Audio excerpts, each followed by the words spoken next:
Well, hello, friends. Ralph Estep Jr. here. Welcome to Grit and Growth Business Live. A little technical difficulty as we got started there. Our usual entrance theme didn't play, but that's okay. We're going to roll with it. So whether you're tuning in live right now or you're catching this on the replay later tonight, I want you to hear something right from the start. You're not just watching a show here. You're stepping into a movement. It's a movement for real small business owners who built something with their own two hands. People like you who've sacrificed, who push past fear, and believe that growth is possible even when the road gets hard. And every week we talk about real stories. I'm talking about real grit, real growth, not theory like you're reading some textbook, not fake success influencers nonsense, but the truth about what it takes to build a business the hard way, the right way. And before we dive in, I want to remind you, we got a brand new action sheet, deep dive resources and community discussions waiting for you. And you can join that by going to gritandgrowthbusiness.com/join. Again, that's gritandgrowthbusiness.com/join. If you want coaching, if you want accountability, clarity, and people who get it, that's where you belong. All right, well, let's jump in because tonight's topic is one of the ones that every business owner knows deep down. And I want to start with a question tonight. And it's going to be a hard question. Have you ever hit that point where your business starts stealing the joy that made you start it? A lot of people think about that and they say, you know what, Ralph? I've worked with clients over 30 years now. Those late nights, they just aren't a hustle anymore, more like a survival.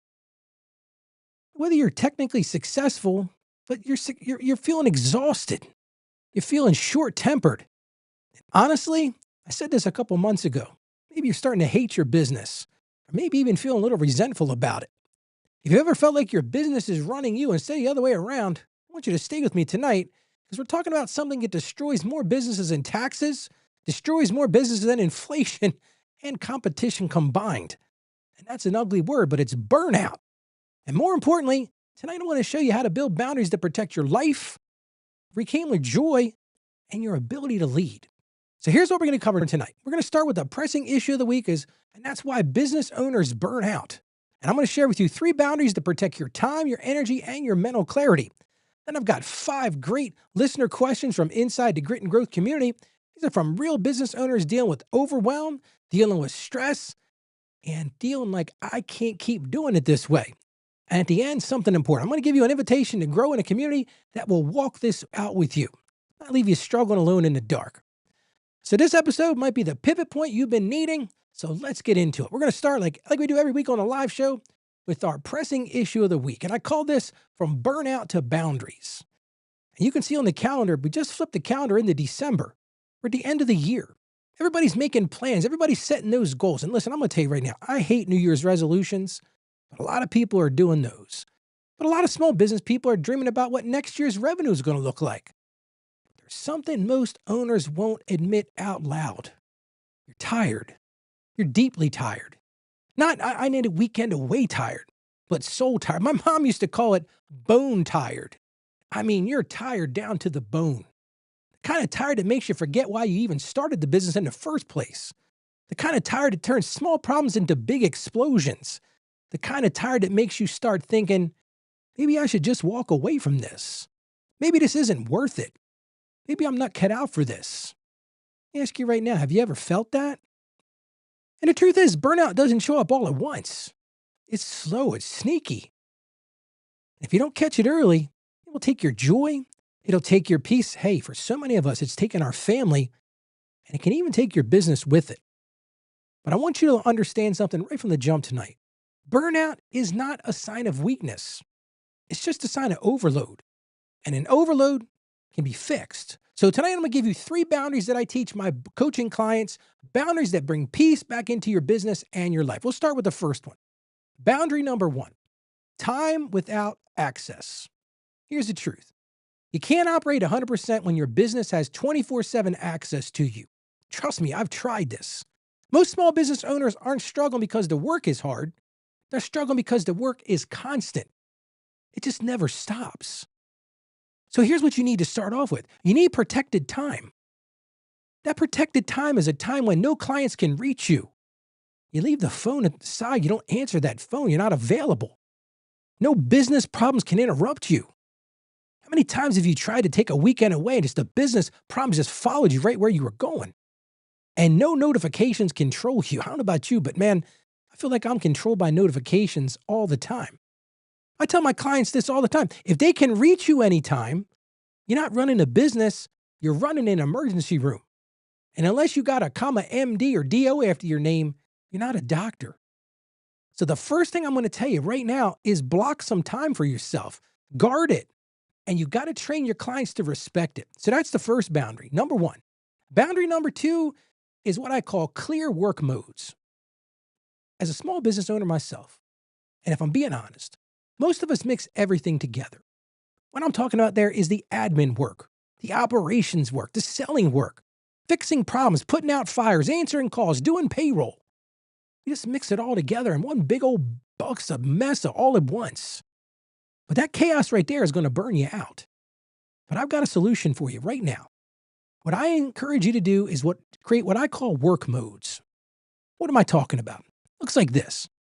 Set aside certain times of your day where you do certain things. Like, for example, maybe you have an admin mode. This is the time where you're working on administrative stuff, handling the paperwork that's piling up on your desk or stuff you've been putting off for a while. I had an hour or two of that today, my admin mode. I went through my desk. There was a bunch of stuff stacked up there. I said, I got to get through this. I put on my admin hat. Other times you want to go into production mode. I did a little bit of that today too. I needed to get some financial reports out to some clients. I had some emails I needed to respond to. Another mode a lot of people get into is sales mode. I actually had about a 20-minute sales mode today. But again, understand the thinking here. You're intentionally deciding to focus on that mode. Sometimes you got to get into a deep work mode. But here's the problem a lot of small business owners don't understand. You've got to also set aside time for what I call CEO mode. It's not the time when you're in ad mode. You're not putting out fires. You're not trying to sell.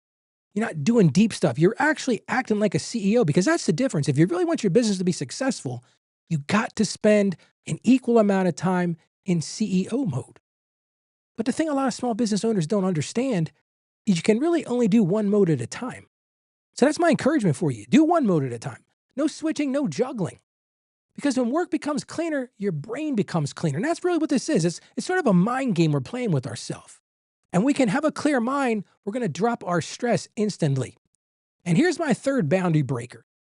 A system for what's next. So many of us are in that mode of, you just picture we got the fire hose. We're just constantly putting out fires. Because we don't know what's next. We don't know what's around that turn. And burnout thrives in that level of uncertainty. It's that feeling of walking into your office thinking, I don't even know where I'm going to start today.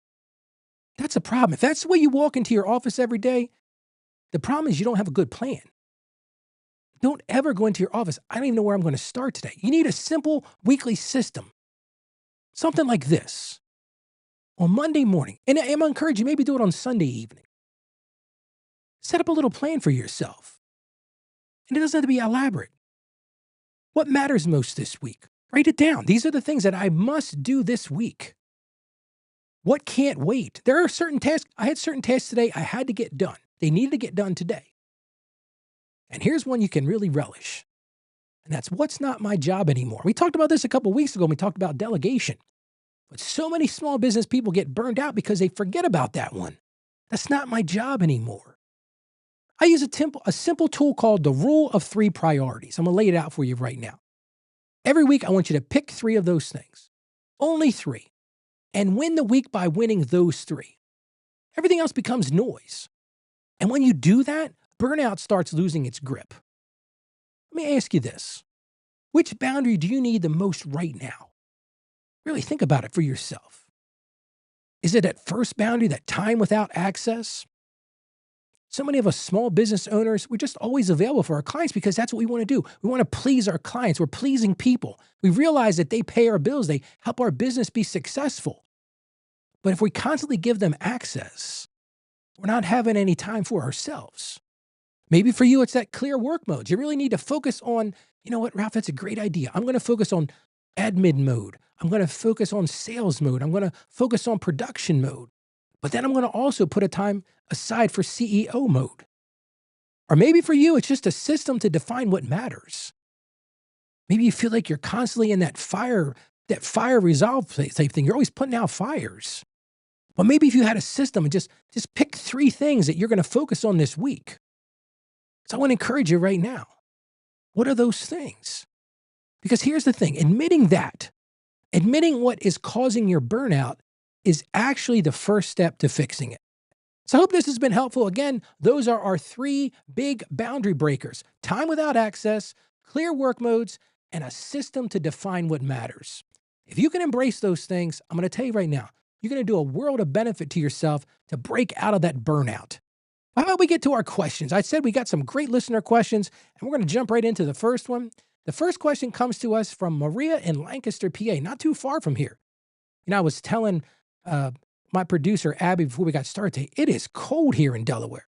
And just north of us, where Lancaster is actually, they're getting quite a bit of snow up there. We just missed the snow by a little bit. Let me tell you, it has been raining like crazy here today. If this had been snow, we'd have been shoveling out. But anyway, it's cold. It's like 38 degrees here. I get older, I get colder. I tell people I don't want that. But anyway, enough of that. Let's get back to this question. It's from Maria in Lancaster, PA. This is what Maria writes. She said, Ralph, I own a small salon. I love my clients, but I'm working 70, 80 hours a week. If I slow down, I lose money. If I keep going, I'm going to collapse. How do I get my life back? Maria, this is a common thing I hear all the time from people, especially in your industry. I've got a few clients that work in that industry. My son is actually a barber, my youngest son, and it's the truth. Like if he doesn't work, he doesn't get paid. So like you said, but if you don't take a break, you're going to collapse. And Maria, you're carrying the pressure that thousands of owners carry. And I've heard this from many people that I've coached, many clients I've worked with. They have this feeling that if they stop, everything stops. Maria, you're exhausted, you're overwhelmed, and you're secretly afraid of disappointing everyone around yourself. That's a tough spot to be in, but I've got some ideas for you, Maria. And that's why you wrote into the show, and I want to give you some action points that you can act on right now. First thing I see here, and this is going to be a little counterintuitive, I think you might need to raise your prices. You might be saying, Ralph, where is that coming from? Well, if you've got more business than you can handle, you're working 80 hours a week, maybe you need to thin the herd down a little bit there. Because even a small increase give you back hours without sacrificing profit. See, if you can make more with less, you're going to be farther ahead. I worked with a client many times. I remember a particular one. He was a window cleaner. I may have told this story in the show. If I did, I apologize. He was a window cleaner. And he came into me and he said, Ralph, I got more business than I can handle. I said, well, double your prices. And he says, but if I double my price, I'm going to lose some business. I said, I hope so. So he raised his prices some. Well, long story short, he got to the point where he was able to actually almost triple his prices. He was making more profit and he was working less hours. So Maria, that might be the first place to go. If your salon is full to the gills, maybe you need to strategically increase your prices. Here's another idea specific to your business. Maybe create some no booking blocks. Maria, you probably control your calendar. So you can either control it or it's going to control you. So one of the things that I do in my own practice, as an example, is I block off a certain amount of time every week so that I have time to handle things that I need to handle. If I just made myself available to every call, every client, every Zoom meeting, whoever wanted to come in and see me, and I didn't give myself that breathing room, then the only person I have to blame is myself. And if I wasn't doing that, and Maria, I hear this in your question, maybe for you, it's controlling you. Well, start putting in some no booking blocks. We talked about those modes. Maybe you have a planning mode during the day. Maybe you have that CEO mode. Here's another idea for you, Marie. Build a training system. Maybe it's time to hire somebody. Maybe you hire somebody and take that bottom 20% of the task off your plate. So you don't have so much to do, because I don't hear you saying this, but I kind of hear you saying it between the lines. And that is, Ralph, I've got clients coming in the door. I understand how that is with a salon. You're busy. The person my wife goes to, she's got one person in one chair, another person under the dryer, another person's got color on her hair, and she's like dancing all around during that time. Well, maybe for you, Maria, there's a way to hire somebody to handle some of that stuff. Maybe you can have somebody do the shampooing for you, or somebody do the, I'm not that, I don't know all the things about that, but I'm just saying, like, there might be a way to take some of that task off of you. And here's another great idea for you, Marie. And I've seen a lot of hair salons do this. Maybe you need to turn your busiest times into your premium pricing windows. You might be saying, wait a second, Rob, what are you saying there? Hey, if it's a high demand time, maybe that's a time to raise your prices. Again, probably goes against the grain of what you're thinking. But you're in a position right now that if you continue on the path you're in, you're going to burn out and you're going to be good to anybody, including yourself. Well, how about you as we're talking about this? Have you ever hit that season where hours went up, but the joy went down? It's a very easy place to be. As an accountant that does a lot of tax work, I feel this during tax season. So one of the things that I do at the beginning of tax season, I go to my calendar and I block off sometimes like I can't meet with everybody every single moment. Now, I'm gonna tell you, last year, by about the second week in February, my book was full. So this year I got to be a little bit more strategic about that. But maybe you felt that same way. So Maria, that is my plan for you. Start to be more intentional about what you're going to do. All right, well, let's move on to our second question. And this one comes to us from Greg from Roanoke, Virginia. What a beautiful place. Been there a few times. Roanoke is a beautiful part of the country. And Greg says this, Ralph, I run a small construction company. My crew is great, but they call me for every decision. I can't get anything done because I'm babysitting grown adults, man. When I read that question, I was like, wow, that's a tough situation there. And Greg, I understand what you're saying. Because Greg, you're feeling trapped between wanting quality work and wanting peace. And you're trying to balance these two things. And that's not an easy thing to balance. And I think in a lot of ways, you've realized that you're the bottleneck to this. And I don't know what went on in your business. I have an idea that maybe you're a bit of a micromanager. And maybe you've set a tone that you want your crew to constantly be calling you. It's not a good place to be either because, they're not going to accomplish anything unless you're there to help them. I'm coaching a client right now that sort of is in the same situation. I told him, look, one of the things you've got to do is you've got to hire a person like an operations manager or foreman, and then you've got to put that person in a position of authority where they can do something. So make sure you got a good training plan and all that sort of thing. But here, Greg, I've got some great ideas for you, some action points that you can take right away. First thing I'm going to encourage you to do is create a decision-making rule. And it could look something like this. You might say to your people on the job, listen, if it's under $200 or under 20 minutes, make the call yourself. If they're on the construction site and they need to go buy something, they need to do something, maybe in your particular situation, you have a rule, a decision-making rule. Listen, if it's going to be $200 or less than 20 minutes, make the call. You don't need to call me for any of those things. Again, it depends on your particular situation, but that may be an option for you. Another thing I'm going to encourage you to do, and I've seen a couple of clients in the construction industry do this, use what I call the morning huddles. Kind of like a football analogy, right? You get in the huddle before the day starts, set some expectations before the day starts. Let your people know what your expectations are.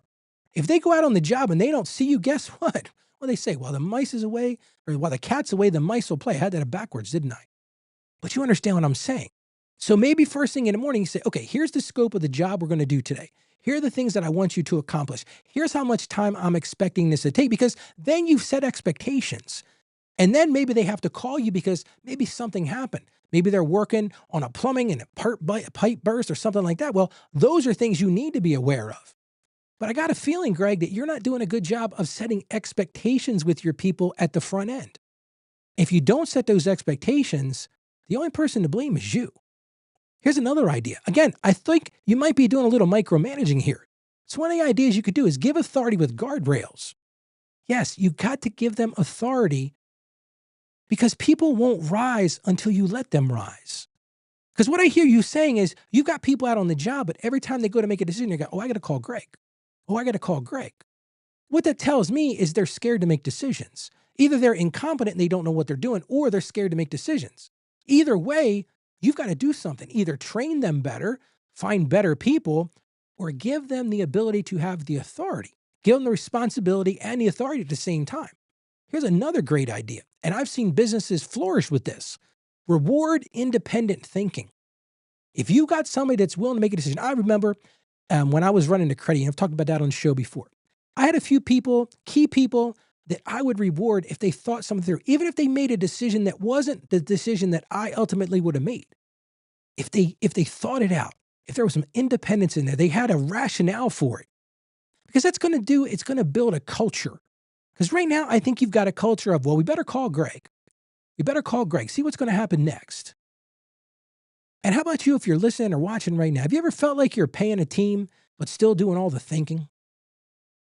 And I think, Greg, that's exactly what you're doing right now. You're paying a team to work, but you're doing all the thinking. And you got to fix that, Greg, because if you don't fix that, You are the bottleneck. You are the opposition to accomplishing anything with your business. So I just encourage you right now, Greg, try some of the things we talked about tonight because you might find you're not getting bugged as much. Now, be prepared. They might make some decisions. You're like, that was a real bonehead decision. So have that morning huddle, give them authority, give them some guardrails, make sure they understand what you're happy with them making, but allow them to be independent thinkers. Okay, let's move to our third question. Our third question comes to us from Danielle from Milwaukee, Wisconsin. And Danielle writes this: Ralph, customers message me everywhere: email, Facebook, text, Instagram.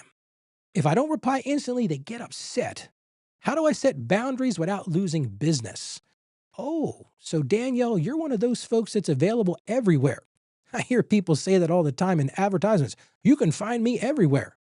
Not sure that's a good plan for a long-term strategy. Might be great when you're first getting started, Danielle, but I feel right now you're probably feeling a little stuck. You're kind of like that light switch that's always on. You're stuck in that trap. But at the same time, you feel guilty for saying no, but you're also exhausted because you're saying yes all the time. That's a tough situation to be in. I remember when I was first starting my accounting practice, I had a particular client. It was a Saturday morning. I'll never forget this. She called me at 7 o'clock in the morning. I'd given her my personal cell phone number for some reason.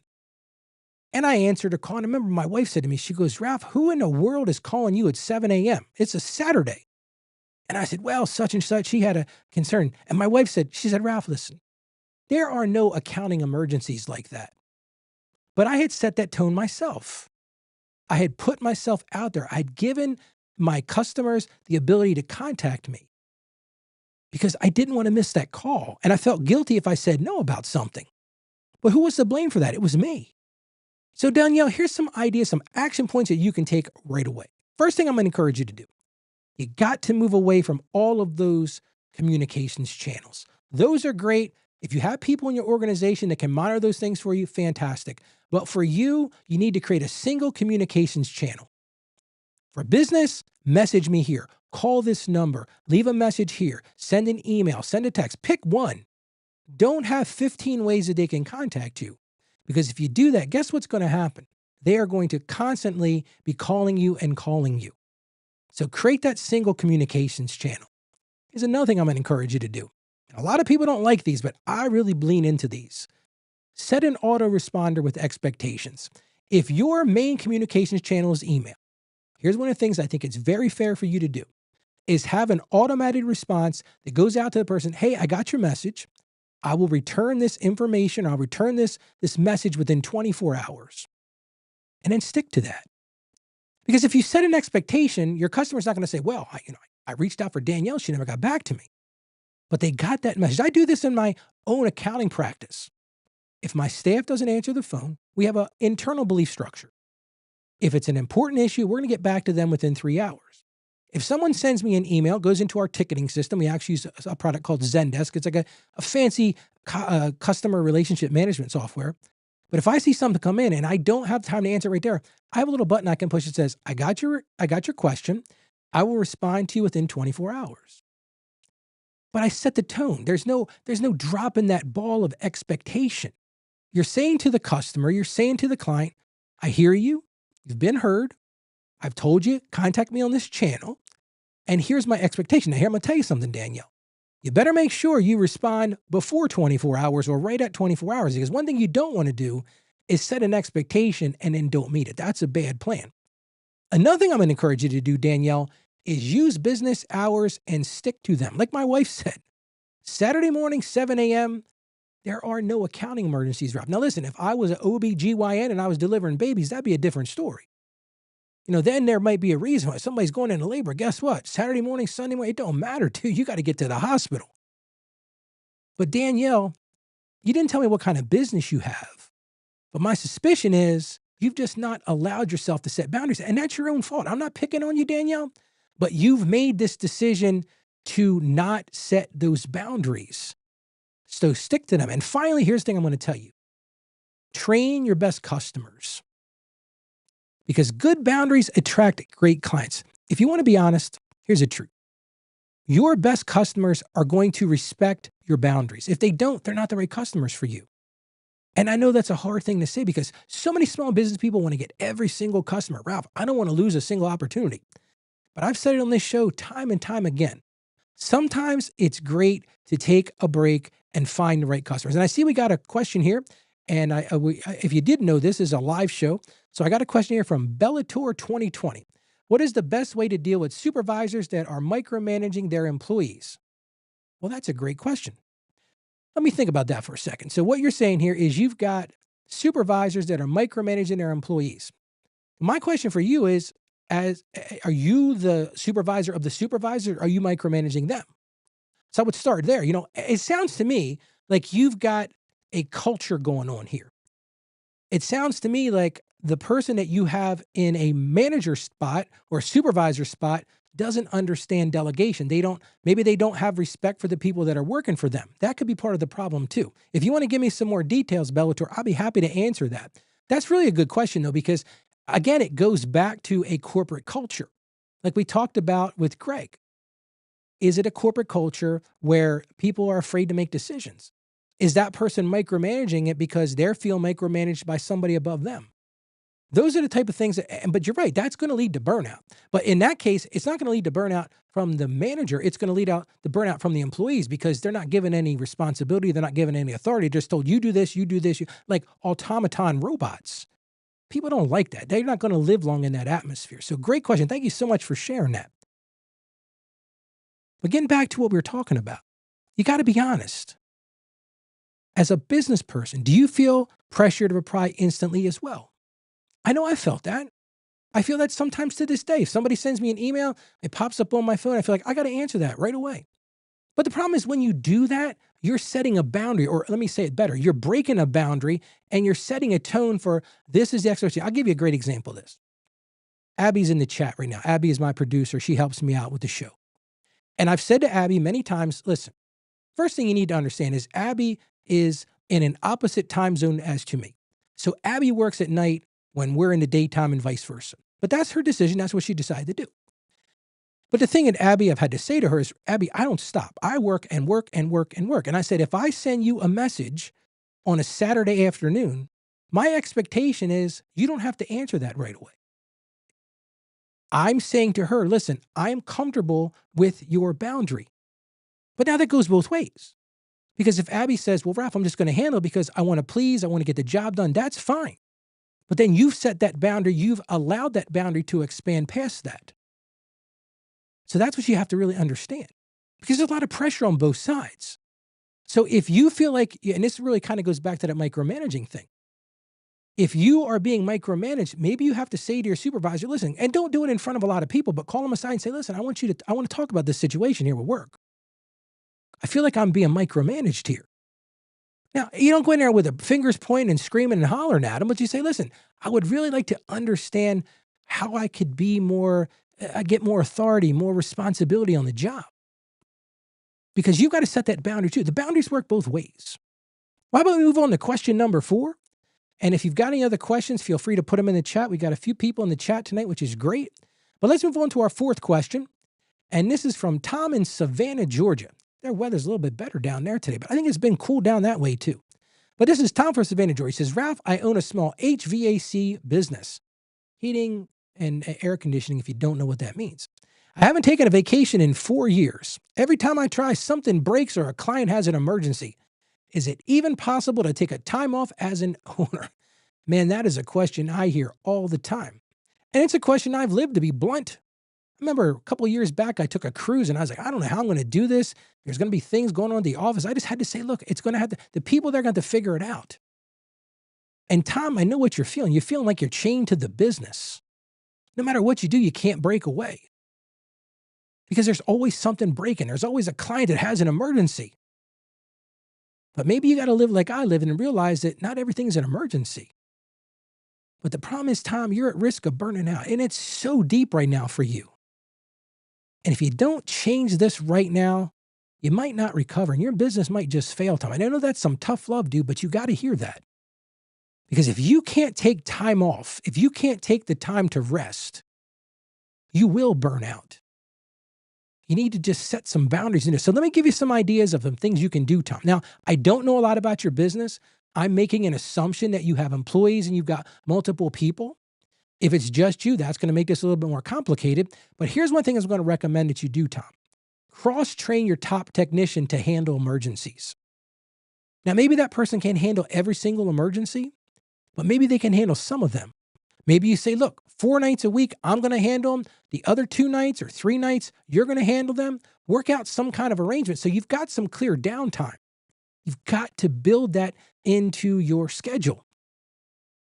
Now, if you're working on yourself, then maybe what you need to do is what I talked about earlier with the hair salon lady. Maybe you need to increase your prices. Maybe that's the problem. Your prices are too low because you're trying to please everybody, trying to get every single contract, every single estimate. You want to win that client. That's great. But it's not working, is it, Tom? And you're getting burned out. Here's another idea. Implement what I call a tiered availability plan with premium pricing for after hours. I got a plumbing client doing this right now. If you've got a problem after, let's pick 9 o'clock at night. It's probably earlier than that, but let's just say 9 o'clock at night. Automatically, you're getting charged an extra nighttime call out fee. What that does, 2 things. Number one, it's going to reward you for your efforts if you have to go out there because it's a true emergency. And the person's going to pay it because they need that situation resolved. You got a busted pipe or your water's not working. I don't care what time of the night it is. You're going to pay somebody to fix it. But the other thing it will do is it will cut back on the nonsense emergencies. Those ones that really aren't emergencies. Like, oh, Ralph, this is an emergency. I got to get there right away. But is it an emergency? No, it's not. I'll give you a great example of this. Plumber once told me, Ralph, I went into this house. They called me because it's a big emergency. One of the toilets isn't functioning. And I said, okay. And he said, I got to run out there. It's 12 o'clock at night. I think one of the kids stuck something down in it. It wasn't overflowing or anything, but they need to get this toilet fixed. And I said to him, do they have one bathroom in the house? He goes, no, Ralph, here's the best part. They got 3 bathrooms. I said, so what you're telling me, really wasn't an emergency. Maybe it was an emergency to them. But if you had that tiered pricing and they called you 11 o'clock, 12 o'clock at night, and you were available to take their call, and that's a whole nother discussion, then you say to them, listen, automatically, there's a $300 emergency call-out fee. They might have said, you know what? I don't think it's a big emergency as a thought. We can handle this tomorrow. So that's an idea. Tom, that might work. Here's another idea. Plan your time off 90 days in advance so the team can prepare. Because maybe that's part of the problem. Is maybe you're feeding into this ego situation where you're like, I haven't taken a vacation. And that's a badge of courage. I don't have time to take a vacation. That's your own decision. But build it into the calendar. And when you build it into the calendar, make sure you've got things in place to prepare for that. That might mean you maybe if you're by yourself, you partner with another person in the industry and say, listen, I'm going to take off a week. Can I send you my emergency calls? Maybe you can make a deal with that person that they do the same thing. You got to think about a little outside the box once in a while. But prepare those things in advance. You're not going to have that, I'm going to get away this weekend because you've got a business to run. But you can certainly put something together for 3 months down the road.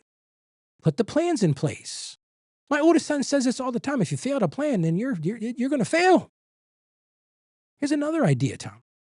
This one might work for you. Delegate one major responsibility before you leave. If you've got that technician, maybe you say, look, Tag, you're it. Here's the emergency phone. I've seen clients do that. They have an emergency cell phone and they pass that puppy around. Tonight, Joe's got the emergency phone. Next night, Lou's got it. The next night, Sally's got it. You get the idea. But delegate that stuff. And as you're watching and listening right now, when's the last time you had a real day off? See, a lot of people say, well, Ralph, I'm going to take a day off and take a vacation. And their vacation is they got their cell phone in one ear. They got their laptop in front of them. They're talking to clients. They're talking to all these people. That's not a vacation. A lot of people say, well, I'm sort of working on the phone. But that's not a real break. You need a real break. I said this to Abby today. Abby's been having a little struggle with her health, and I'm sure she's not going to mind me saying this. And I said, are you feeling better? She goes, Ralph, I think I just needed some rest. Well, listen, if you're a small business owner, you need rest too. Because if you don't give your body a time to rest, your body is going to push back and you are going to reach a point where you can't function. And when you can't function, that's worse.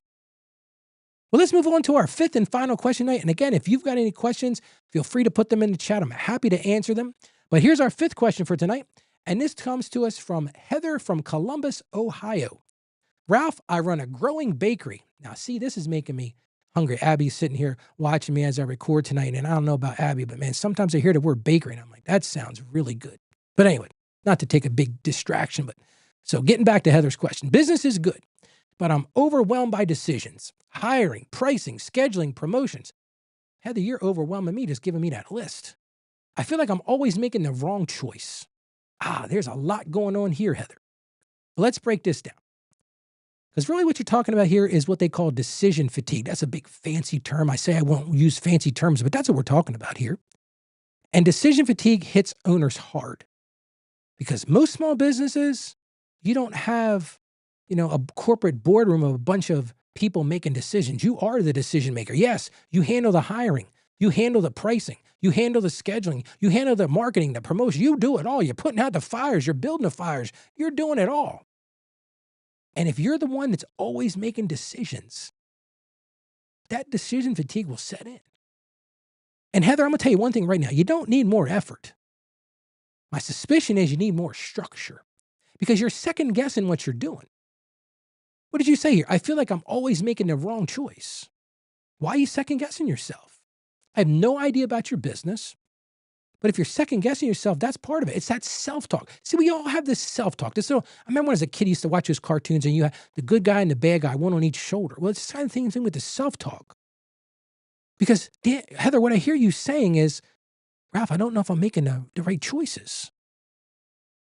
And you don't know if you're making the right choices because you don't have good systems in place. So here's what I'm going to encourage you to do. And I think this is the big one. I talked about this at the beginning of the show. Heather, you need a weekly CEO hour. My suspicion is you spend all your time in that bakery. You're cooking and you're cleaning, you're straightening up, you're making beautiful pies and cakes. Again, it's making me hungry. But you got to carve out some time to be a CEO, be a business owner. No baking. Turn off the ovens. Here's one thing I'm encouraging. Maybe leave the bakery. Just a time for thinking, time for planning, time for making high-level decisions because I bet this is what's going on. You've got buns in the oven, you got cakes, you're decorating, and you're trying to make high-level decisions, all this, all at the same time. You're in that multifunction mode we talked about earlier. So that's the first thing. Set aside that weekly CEO hour. Not baking, just planning your business. Making high-level decisions, thinking through things. Because when you set aside that time, you're going to start to break that decision fatigue. Here's another thing I'm going to encourage you to do. I want you to apply some filters to your life. I'm what I call priority filters. Ask yourself these 3 questions. Number 1, does this decision grow revenue? See, a lot of small business people get stuck on that one. Well, I got to make this decision, Ralph. I got to make it. Okay, but ask yourself a simple question. Does this grow revenue?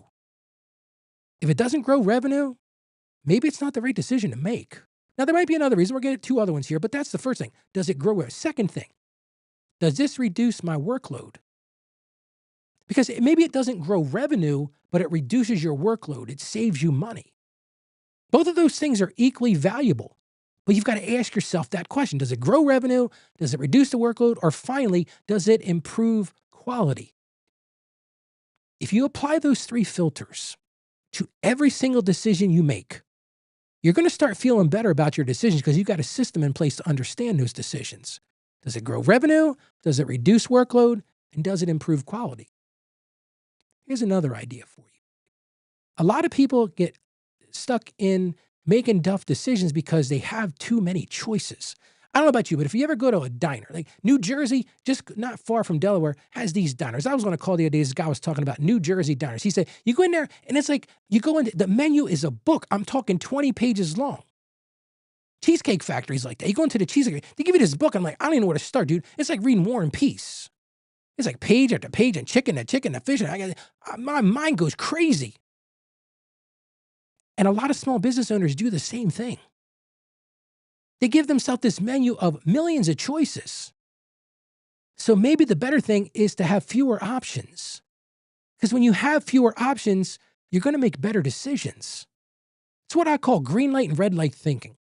Let me give you a little bit of a sideline here. I'd love this for small businesses. Set aside time for what I call green light thinking. Get a pad of paper or a piece of paper, or whatever you use to take notes, And if you got something in your head, a problem you need to fix, turn on the green light and write down every single thing that comes to mind. Just write it down. Don't second guess it. I could do this. I could do this. I could do this. I used to do this in organizations. It works great. But just turn on that green light and just whatever comes. No second guessing it. No thinking about, well, that can't work. No. Just write it down, whatever those things are. Put it all on the paper. Then take 15 minutes and walk away from it. Okay, that's the green light. Then the red light goes up. Go back to that piece of paper and then start to think, okay, well, this won't work because, and this one won't work because. And what you end up finding is one of those green light things, it'll probably solve the problem. But what have you done there? You've limited your choices. You said, okay, I had this green light, I had this long laundry list of things, like Santa's list, right? I got all this stuff on there. But then you put it through that red light and you said, yeah, but Ralph, it's not going to work because of this, and it's not going to work with this. But you might have had a brilliant idea in the green zone. But what it do? It narrowed the focus a little bit. It may give you fewer options to make better decisions. And finally, here's another one, Heather, I'm going to encourage you to do. Document decisions so you can reuse past clarity. A lot of small business owners don't get this. When you go through a tough situation, like an analysis or something, you got to make a tough decision, write those things down. Why did you make this decision? I love journals for small business people. Journal what happened today. Journal the task you had. Journal the struggles you had. Journal the problems that you ran into. And then journal how you solved it, what you thought through, what did you have to do? Because you can use that for two things. Number one thing, it's great to give you clarity about how you fixed it, but it's also a way to build up your self-esteem. Because Heather, one of the things you said is, I feel like I'm not making the right decisions. Well, if you write them down and you write down why you did it, sort of, like your decision about why you got it, like a decision tree, for lack of a better way of saying it. Then you go back and say, well, Ralph, I made this decision because.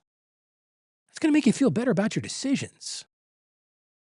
I don't know about you, but as a business owner, have you ever felt like your brain was full before the day even started? What we're talking about there is overload. We're talking about burnout. And I want to say this clearly. You don't have to do business alone. Every owner hits walls. If you're a small business owner and you haven't hit a wall, it's just a matter of time. It's going to happen. Every owner is going to face burnout. And every owner needs boundaries. Those are sure things. You're going to hit walls, you're going to face burnout, and you've got to have boundaries. But the ones who grow, the ones who build something that lasts, they surround themselves with people who help them think clearer, people who help them plan smarter, and people who help them stay accountable. So if tonight's episode has hit home for you, I want to invite you to join a community. I talked about this earlier.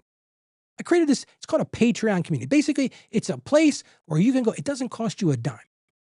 You can go and share your experiences, go interact with other small business owners. You get to it by going to gritandgrowthbusiness.com/join. Again, that's gritandgrowthbusiness.com/join. It's not complicated. You go right to that website. It'll take you right to it. You enter your name and email address. I'm not going to try to sell you anything. All the things are going to be in there. Every week, you're going to get our weekly action sheet. What we talked about on this show, how you put those things into practice. It's a place where you can talk about things that are going on in your business, a private community discussion. We're going to do some live Q&A as this thing expands. I'm going to have some behind the scene resource, some templates, some things that you can use, and support from other small business owners that are fighting the same battles you're fighting. Because guess what? All the things we talked about on tonight's show, if I could see a show of hands, how many people have been through one or all of those things, I guarantee everybody'd have their hands up, because I could say that about me. I went through all of those. But you don't have to do that alone. And if you're at the point where you need some personalized one-on-one coaching, I'll be happy to work with you. You can do that through that group as well. Listen, no pressure, just an invitation. I want to help you grow together. All right, well, let's wrap up tonight and let's do a bit of a recap. Tonight, we talked about burnout. We talked about those 3 boundaries that protect your life. We talked about time without access, clear work modes, and a weekly what matters system. So I'm going to encourage you right now, lean into that. If you want to break this burnout cycle, so many small business people are at this point, especially this time of year. This is a big time of year to feel that burnout. Set aside that time without access. Clearly define those work modes. Put that mode hat on, that admin hat or that CEO hat or that sales hat. And really lean into it this week, that what matters most system. You're going to find it to be really helpful.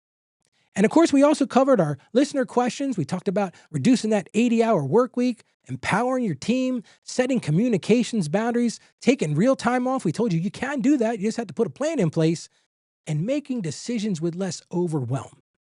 But all of those things, all those questions pointed back to one truth.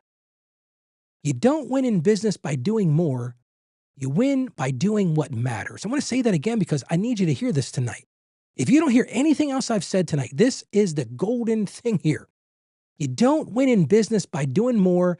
You win by doing what matters.